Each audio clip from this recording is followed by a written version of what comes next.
سبحان اللہ۔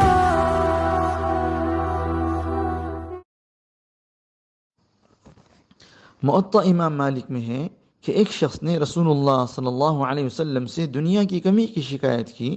تو رسول اللہ صلی اللہ علیہ وسلم نے ارشاد فرمایا کہ تم فرشتوں اور مخلوقات کی اس تسبیح سے کہاں غافل ہو جس کی برکت سے انہیں رزق دیا جاتا ہے۔ حضرت ابن عمر رضی اللہ عنہما فرماتے ہیں کہ میں نے یہ سن کر موقع کو غنیمت سمجھ کر رسول اللہ صلی اللہ علیہ وسلم سے اس تسبیح کے متعلق پوچھا، تو رسول اللہ صلی اللہ علیہ وسلم نے ارشاد فرمایا صبح صادق سے فجر کی نماز تک 100 مرتبہ سبحان اللہ و بحمدی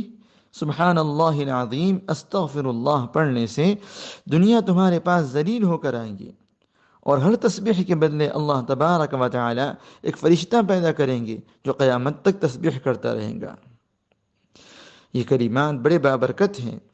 ایسے امام احمد رحمہ اللہ نے عبداللہ بن عمر رضی اللہ عنہما کی روایت سے بیان کیا ہے